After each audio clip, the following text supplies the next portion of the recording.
Welcome everybody to the second in our series of team-led town halls that we are calling What Now? These town halls are all about taking the things that you're passionate about, that you're angry about, that you're excited about, and turning them into action in your local community, specifically in Rhode Island. So we're glad that you are all able to join us today. If you have any questions for the panelists, we'll have a little time for Q&A at the end. You just drop it in the Q&A in the bottom and we'll make sure to get to it, okay?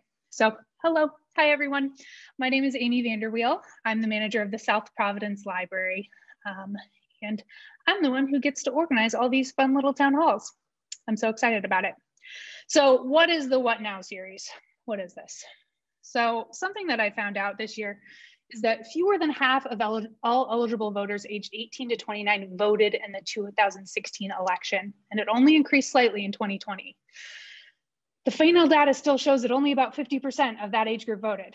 Now, I know there are a ton of teens out there who are passionate about social justice, about climate change, about equitable healthcare and education reform.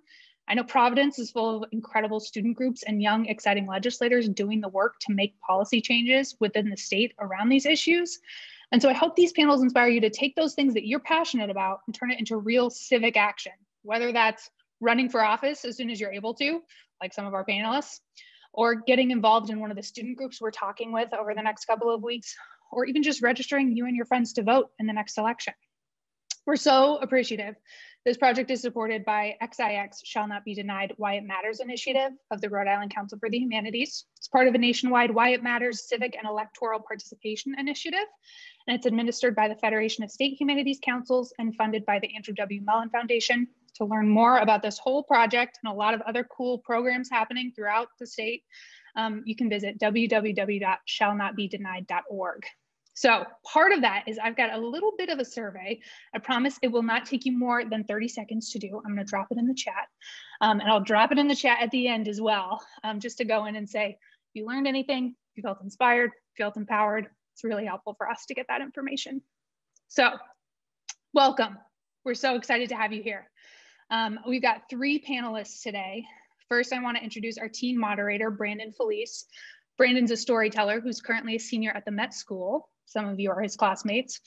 His work is all about using storytelling to bring people together. His driving force is to empower his community and equip students of color with skills, tools, and opportunities through technology and art. When he's not working, which isn't often, he loves to watch movies, read, and rock climb. Next, we have Arden Reynolds, who uses the she, her, hers pronouns. She's a member of the Sunrise Providence Hub and as a member of the trainings team and leader of the welcoming team.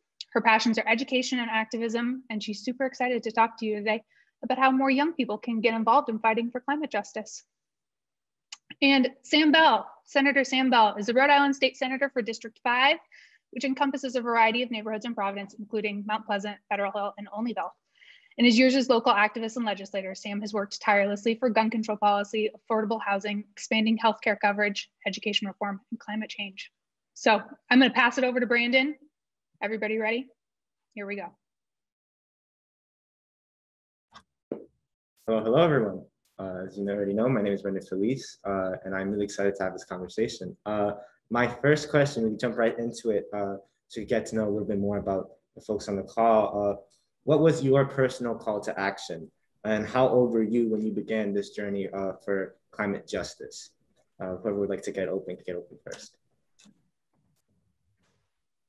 Sam, do you want to start? Sure. So I guess I was interested in climate justice. I think from starting in high school. I was, one of the things that was for me something that really struck home was when I was diagnosed with asthma, and I remembered when I had grown up in Iowa. And in a small town that had 2 famously dirty power plants in the middle of town. And I remember my parents going to meetings, protesting the power plants and their dioxin pollution. And I didn't really think much of it at the time, but later when I was diagnosed with asthma, I thought, oh, there's a connection between the fossil fuel industry and the impacts it has on people's daily lives. And there's always a justice component. I'm relatively lucky. I'm more well off. I'm white. I haven't suffered from the levels of poverty that a lot of people have. But so many of these issues tend to primarily hit low-income people and people of color. In my district, Olneyville faces the heaviest burden of pollution. Frequently, there was just recently when they dumped all the toxic fill from the 610 project, and we had to fight the Department of Transportation so hard to get them to remove it. People are often very willing to dump so many of these burdens on struggling communities. And so for me, from a very early age, I was upset about all the injustice, about corporate power, about it running all over people's lives. And the reason I decided to start getting involved was I found out what was happening in Rhode Island, and I was truly horrified and shocked. I thought this was supposed to be a blue state, and yet we had a state run by, technically Democrats, but people who'd enacted the entire playbook of the most extreme right-wing policies, from, the second biggest tax cuts for the rich in all of American history to obviously abortion restrictions. Leadership of the General Assembly at that point was all NRA endorsed. We now have a Senate president who voted against marriage equality. The machine in this state, for me, what was hardest for me to deal with was looking at the suffering that was caused primarily in low-income communities by the brutal budget cuts to pay for the tax cuts for the rich. It was when the library system was half privatized and people lost, such an important community center because the hours were cut back, when they laid off every single teacher in the city of Providence, when we saw our roads crumble, when we saw so many important basic investments fall apart. It was primarily low-income communities who were hit the hardest. And I thought this was all wrong. People were suffering because of decisions made at the State House. And I thought it was immoral. When I was elected, I've tried to focus on prioritizing and speaking out more about climate issues. I do believe it's the crisis of our time, something that we have to get serious about. And it's going to take a lot of work to move our General Assembly, but we have to do it because we have no other choice. If we don't take action, the results are going to be horrifying. And in my day job, I'm a geologist, and so the science is very clear and it's unambiguous and it's very scary, and it's real, and we have to do something. Yeah, I resonate with a lot of that, Sam. Thanks for that. Just being really concerned about the injustices that we're seeing. I didn't grow up in Providence or in the US at all. Actually, my parents do development work and focus on renewable energy development. And so I lived in what are qualified as developing countries, various places. And my parents were working on developing renewable energy infrastructure in those countries. And my first time in really living in the US was when I came here for college, which was 3 years ago. And I remember being shocked at, similarly to you, Sam, kind of about the state of things here, and that, this is technically a developed country and a blue state technically, and that it was not, the energy infrastructure that we had set up was worse than in countries like Malawi, which is the 4th poorest country in the world. The fact that we had all of this money and resources, and we're not putting it to good use. I think beyond my work in Sunrise and as a student, I'm also a teacher and really passionate about education, and want for my students to have a livable future. And like you said, Sam, like that means that it needs to happen now. And what gets me out of bed every morning is knowing that there is so much work to do and that someone has to do it. And it feels really exciting to be part of a whole other group of people who are also working towards a more just and equitable world and sustainable world. I relate a lot to both of your stories. For me personally, it also took travel to like really understand the difference. I lived most of my life in the Pawtucket and Providence areas, so bouncing between these communities and then having the opportunity to travel to South Africa. What I really was taken aback by was not so much of how different things were, but how similar they were, especially when we're talking about where people of color lived and where, rich white elites lived, especially when we're comparing places like Cape Town to Johannesburg, right? Like there's worlds of difference. And then coming home and seeing those same structures happen in, in my own home, in my own cities, like was really concerning. And then also thinking about the global scale of how countries like ours destabilize a lot of these poor areas in the war, really inspired me to be more conscious about what I can do and then start to look at the larger systems at play. So I also felt that feeling of frustration. And I think that, being able to take a step back really showed me like how far we as a state have to go.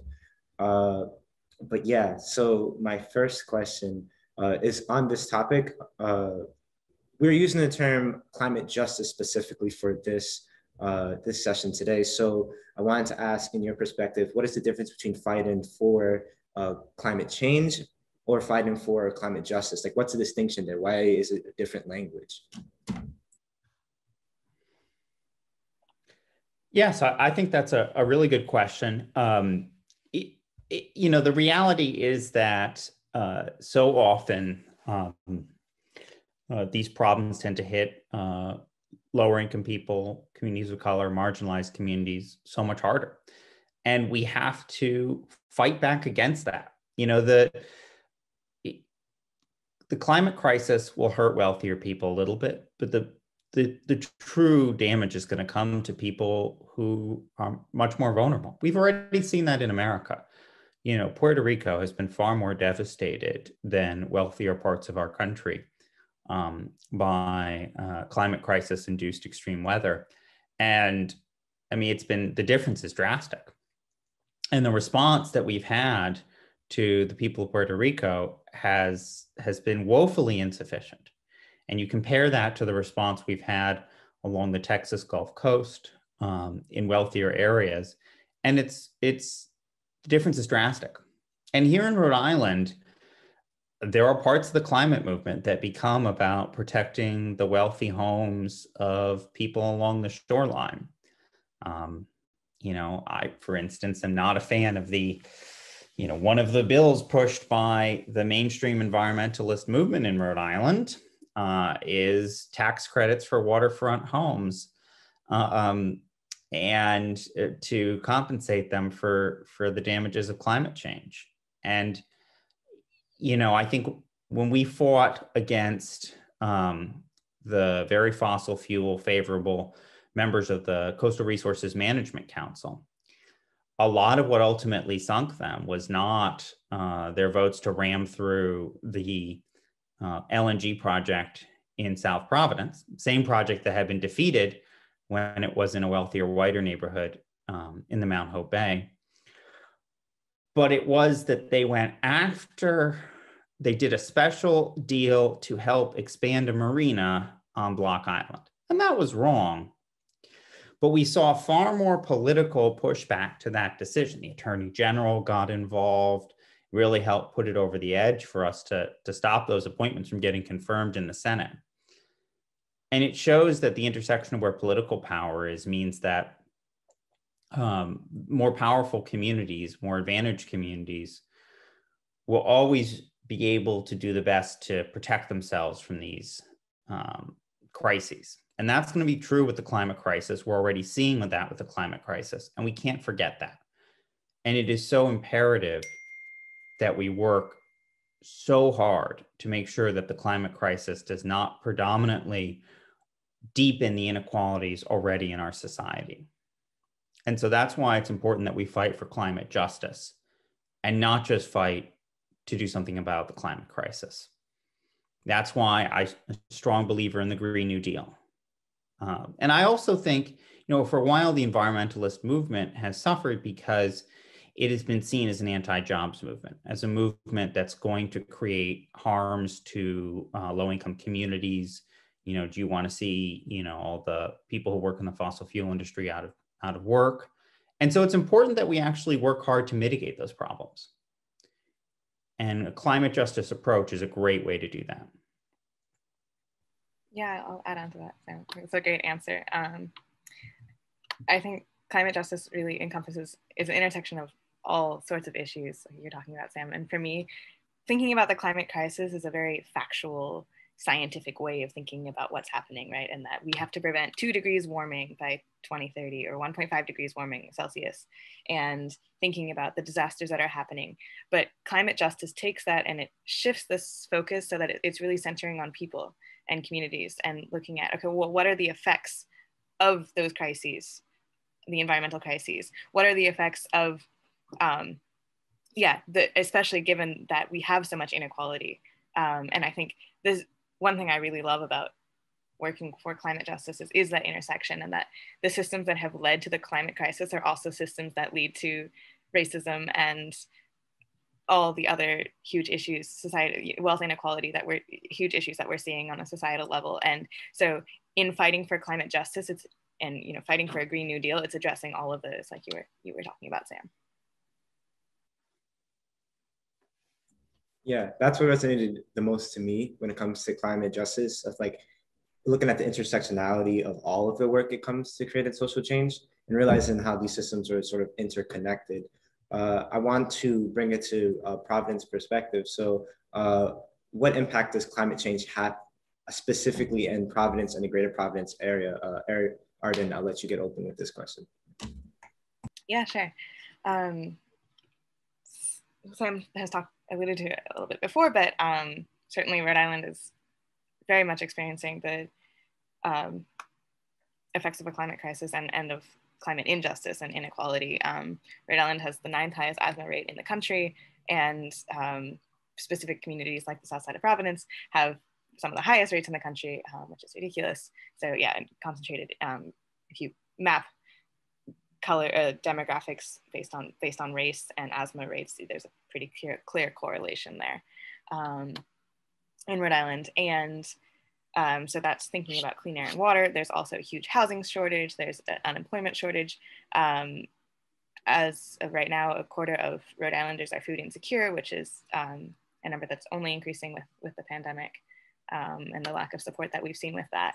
And yeah, I mean, we see climate crises every week pretty much happening in Rhode Island. Just 2 weeks ago, there was the submarine that exploded in the South Port of Providence, or Port of Providence. It's affecting the community members who live there. All of the factories along Allen's Ave are leading to huge environmental degradation and harming people, and leading to asthma rates like Sam was talking about. So there's so much that's going wrong here. But then on the flip side, like so much opportunity to make change. It's really exciting to think about all the legislation that's coming up now that's addressing those issues. And maybe we'll talk about this a little bit later, but one piece of legislation that Sunrise and Renew Rhode Island are focusing on, just another climate organization, is the Rescue Rhode Island Act. And so this is a piece of legislation that is basically a Green New Deal for Rhode Island. I think it's incredible, and it touches on 3 major issues, which are clean air and water, food, and housing. And it has a really comprehensive way to address all of the issues that are coming up around those 3 problems, or 3 issues, and is just incredible in thinking about addressing all of those in a really intersectional way and creating jobs, but also fighting to end pollution and environmental degradation. Yeah, so I think it's important that we think about the damage that Rhode Island is doing in terms of carbon pollution.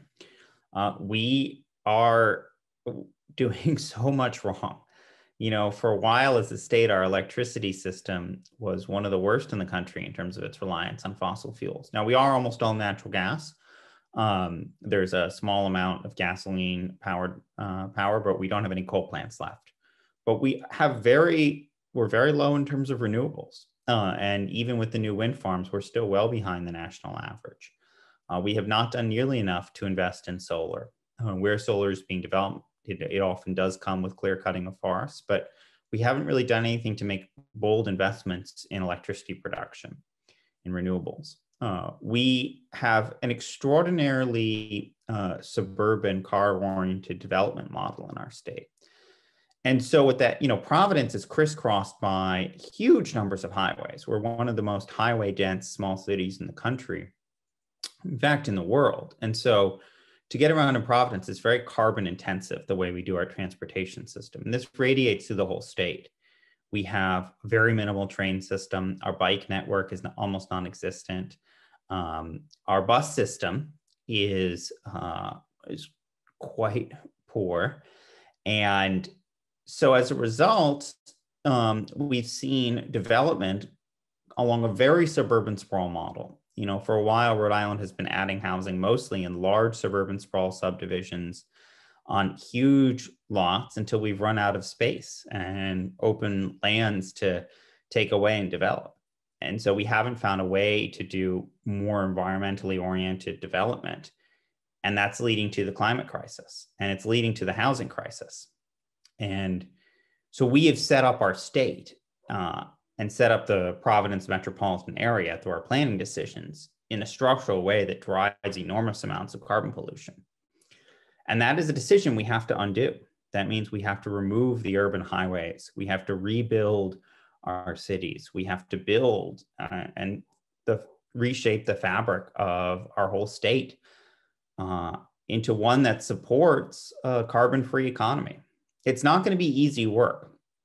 It involves investments like the Rescue Rhode Island Act to start the work of a Green New Deal. But there's so many components that we have to fix because we've done so much wrong in our state.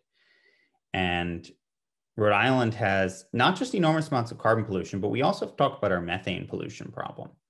We are a very natural gas dependent state, and we have very old natural gas infrastructure. And there was a study that came out that looked at our broader region, including Providence and Rhode Island, as well as the Boston area, looked at methane emissions from natural gas leaks. And they're an enormous problem. We're spewing out a huge amount of methane because the corporations that run our fossil fuel distribution system do not maintain their pipes. So we continue to spew out methane. We have an inordinately large amount of oil heat that still goes on in Rhode Island. So sometimes we're using especially dirty forms of fossil fuels to heat our homes. We have to do something about this. These are problems that have to be fixed, and we have to fix our economy so that we're no longer polluting so much carbon and methane. And Rhode Island is not pure and innocent, and there are so many sins that we've done in terms of our public policy to set up an economy that is very much a polluting economy. And that's something we have to fix and fix yesterday. On that note, a lot of that resonated with me, but one thing that I'm sure you both feel is that sometimes these issues are so large that it's hard to feel yourself like individually, like being able to make a difference. So the question I would like to ask the both of you is, especially when we're talking about systemic inequality and seeing how this destroys communities, what makes you keep going? Like what inspires you to keep fighting, to keep doing the good work when everything seems so large? I can start. Yeah, that's definitely a feeling that I have a lot. It's like, well, what's the point? Nothing's changing. But things do change, and I think being a part of a movement is so important. And I love being a part of Sunrise because it feels like you're an individual, but you're working towards something that's much larger than yourself. And Sunrise really emphasizes people power, and that's how you get things done, is not on your own, but as many people on their own working together towards something larger. And so to be able to see that, and to be able to see the gains that have come from that people power, on a national level, that that the conversation around the climate crisis has changed so much, that we're focusing more on climate justice, that, yeah, Biden has a climate position in his cabinet certainly is a start in showing that we're shifting. And then in Rhode Island, specifically the fact that, yeah, there are people like Sam Bell in power and many more of them being elected. And yeah, last year we had 13 Green New Deal candidates elected to Sunrise, and the Rhode Island Political Cooperative highlighted 20 candidates who were really Green New Deal champions, who they wanted to see in the Senate and House, and 13 of them got elected, which is incredible and huge testament to the power of organizing. And yeah, actually there's been stories about like, how do we do this in other states? How do we make this happen? Like, Rhode Island is the example to follow. And I think just being also around other people who are so passionate, and knowing that there are other people who are also working really, really hard on these issues because they are so important is super inspiring. And that, yeah, there are enough people to make real tangible change. And then the flip side of that is when I have really bad days, it's like, well, if I don't do this, then what happens? Like, do we just keep going with this economy that is not working for so many people?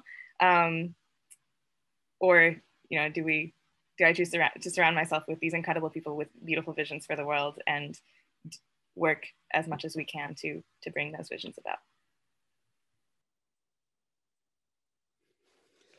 Yeah, so America is a democracy. We have rights that people, generations of people have fought and died for, and we have those tools. And so this is still a country where you can make big changes, where individual people can make things happen, because we are a democracy.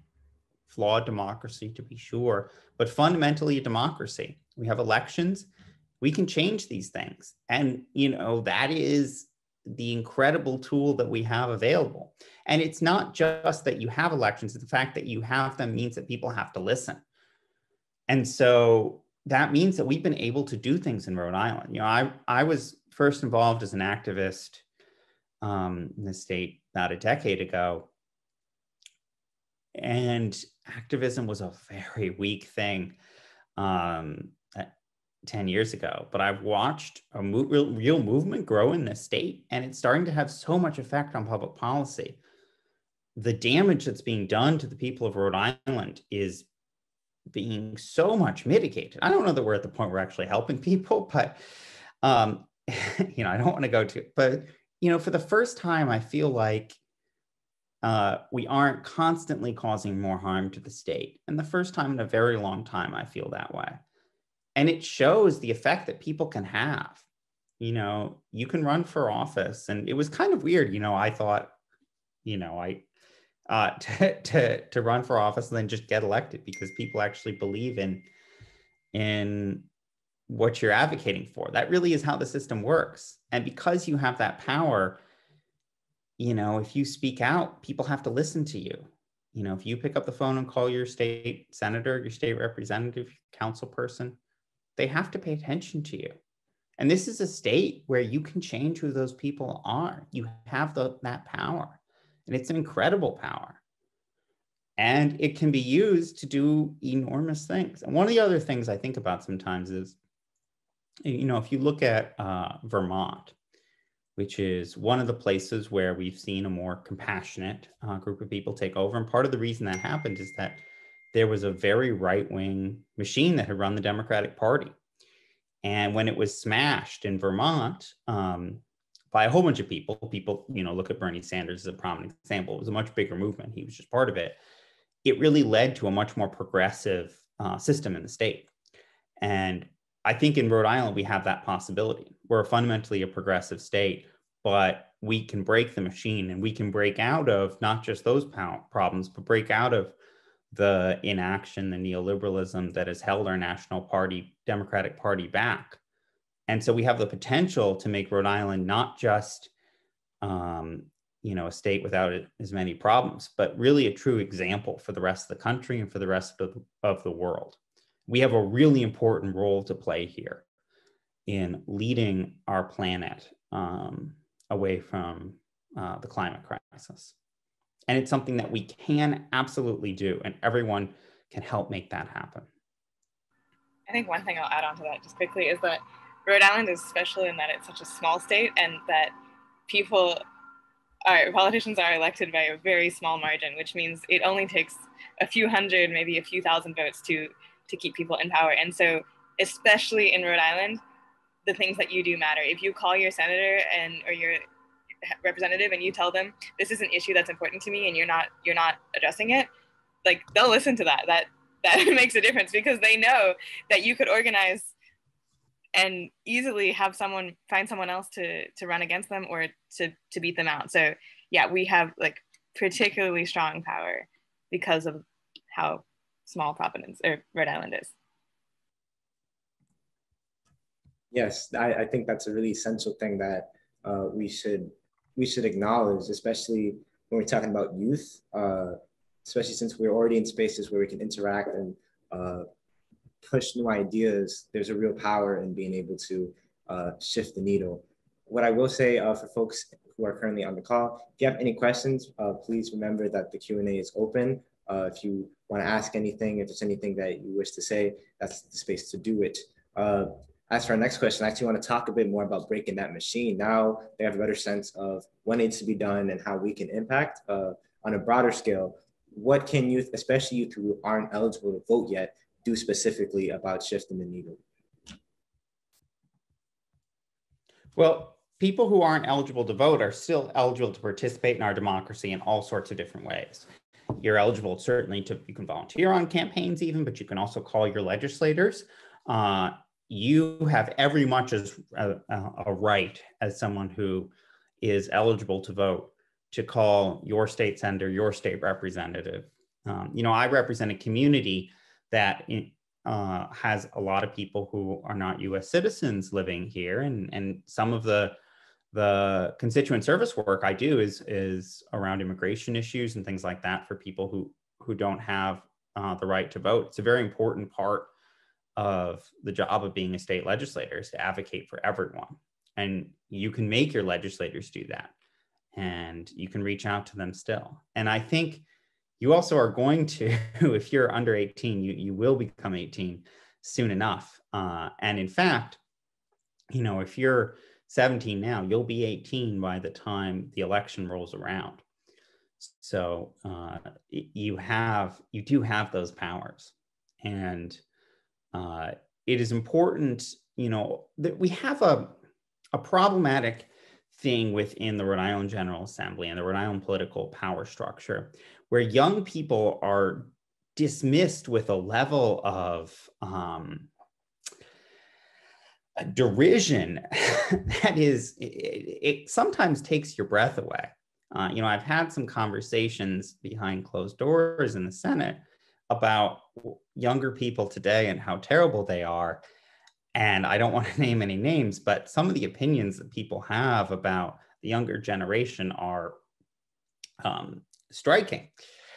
And there's a lot of dismissal towards young people, and a sense that young people are the problem and young people are bad and that they're lazy.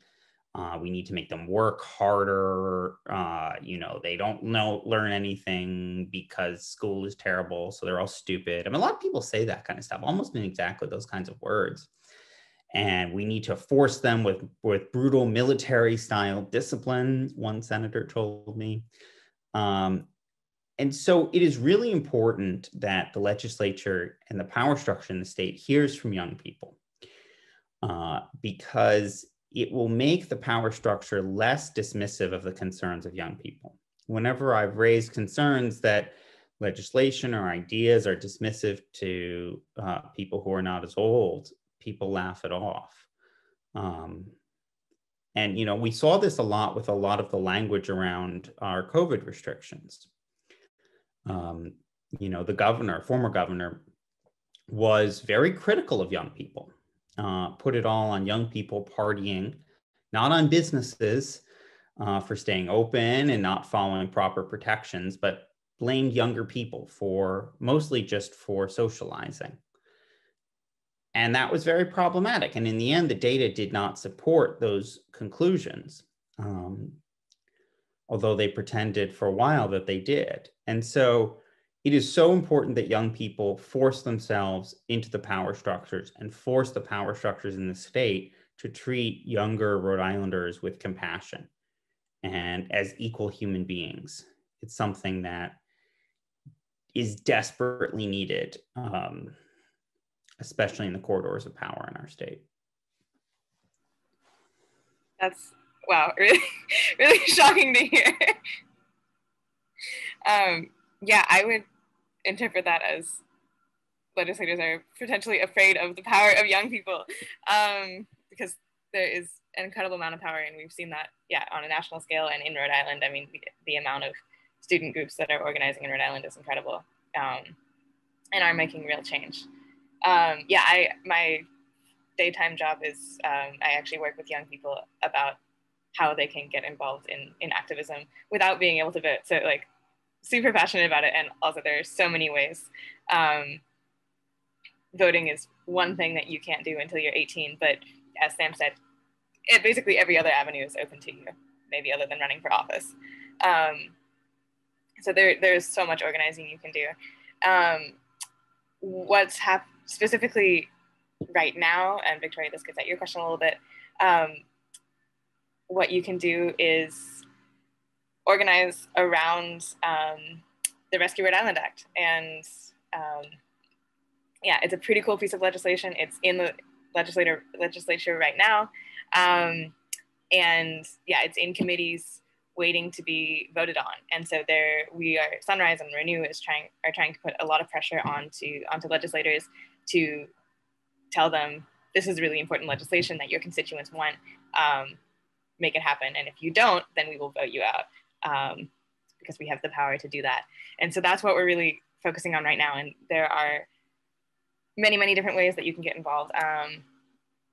Tomorrow, I'm posting some links in the chat. Tomorrow, actually, Sunrise is organizing a National Day of Action, Sunrise National there's a whole day of action across the country, but in Rhode Island, specifically, we're meeting in front of the State House tomorrow at 5:30, and we're protesting and going to be talking directly to some senators and asking them, demanding that they support the Rescue Rhode Island Act.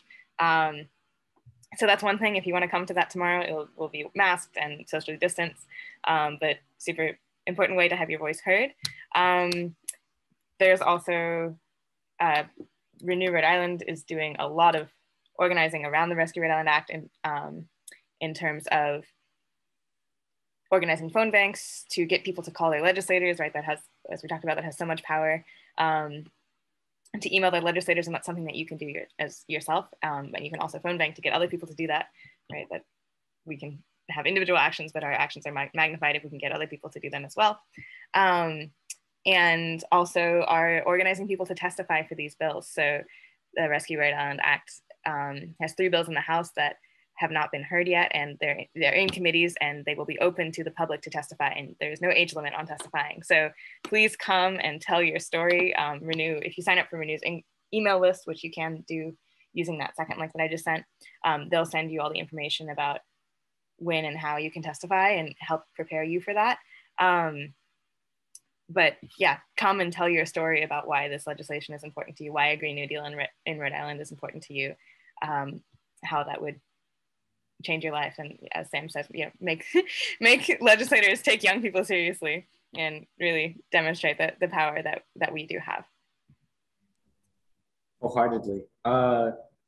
First, Senator Bell, feel free to be specific and name names, because I know, like, especially with like my interactions with the city and like with RIDE, like I really do feel that energy, like when it comes to really antagonizing youth for having a voice or speaking up on their issues. But what I've realized in time is that youth sort of have always been the foot soldiers of change, especially when we're talking about social change. So I think taking opportunities like tomorrow to go out and express yourself, even if this is your first time, even if you don't plan on saying anything, that's a great way to get started. Absolutely. I I actually wanted to hit another note on Victoria's one, because some folks, even if, maybe they are a little further away, maybe they're not able to like show up in presence when it comes to fighting for these issues. For our folks at home, are there specific ways you can get involved there that aren't necessarily in person? I strongly encourage everyone to pick up the phone and call your state senator, your state representative, and your council person. If you live in a smaller city, you should personally call your mayor on their cell phone. Jorge Lorca does not like this, and doesn't even like state legislators calling him. So it's harder to call Jorge Lorca. But most mayors around the state actually will pick up the phone if you call them directly. So you should talk to these people. We don't hear very much from people. When we do, it matters a lot to us. And usually the calls I get are about personal crises and people asking me to try and help them. So that's most of what I get. But when I get a call about an issue, it matters. And it doesn't happen very often. And so absolutely, pick up the phone, call your state senator, call your state representative, call them personally. Demand that they speak with you. And they almost certainly will call you back. And if they don't, it's not good. So you should do that. That can be done from your home. I also strongly encourage people to start learning what's happening in your state. And unfortunately, we don't have a strong, robust news network. And the reality is in Rhode Island, you really want to follow news, you have to get on Twitter. That's unfortunate, but it is what it is. I encourage you, from your own home to start learning and to follow specifically the power structures where the real power is being made. There's a lot of branding that you have to learn to see through. And I encourage everyone to look at the decisions where the actual power is shifting, to focus on that and to focus on, because a lot of times these things happen so behind closed doors, these big decisions are made, no one even knows about it. And small amounts of public pressure can make a huge difference. So those are things you can do from your own home without getting dressed or getting out of bed. Yeah, there are a lot of those things. We've had to rethink how we do actions this past year with COVID. This protest is one of the first in-person actions that we've had in a long time. But so there are many things you can do from home that, yeah, contacting your legislators, getting involved with great ideas. You can certainly Renew website will show you how to do that. And then I'm also going to drop in the chat the link for getting involved with Sunrise. And Sunrise is specifically an organization for young people to get involved to fight for a just and equitable and sustainable world, to fight for a Green New Deal. And so, yeah, we have a lot of people who are not of voting age who are in Sunrise, and we're all about how do we organize to bring that world about, and to make change through voting and through all the other avenues that are available to us. And so if you're interested in getting involved, Sunrise is amazing. I love it. And yeah, we'll fill out that form and to get in touch with us, and we'll figure out where you fit in. And Sunrise is a national organization, and so there are so many resources available to our disposal to really make change without even needing to vote. Thank you so much, both Senator Bell and Arden, for those gems. Before we move into questions, I have one last one for you both. What should we be on the lookout when it comes to the legislative end or the community end on changes that are happening in our city that we should start moving forward or against? So I think the most important thing legislatively to think about is the state budget. Matters more than almost anything else. It is not as climate related, but it's the single most important thing we do. We've got a lot of money to spend. We have all the stimulus money to allocate. whether it goes into corporate welfare or goes into the pockets of the people who need it, is going to be the single most important thing we decide this year. So that's the most important thing to pay attention to.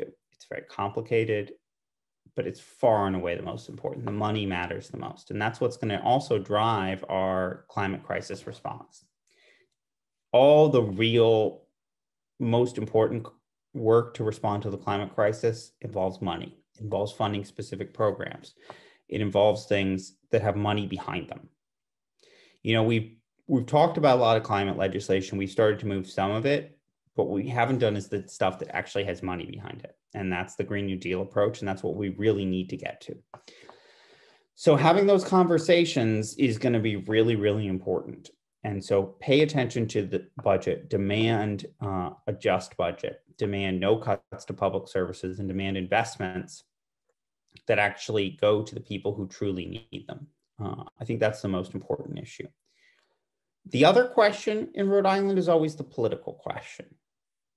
It's how strong the machine is, how strong the power structure is, and whether the machine is very weak right now, reeling after primary losses. And if they can consolidate power, they won't have to start passing progressive legislation like they have been a little bit this year. So the real question is what's going to happen with the overall power structure.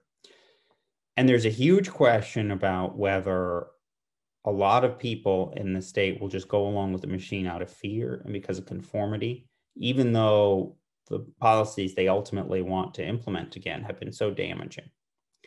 So I think it is truly important that you pay attention to whether your legislators are voting with the machine, whether they're using their actual votes to back up and enforce the power structure that runs our state.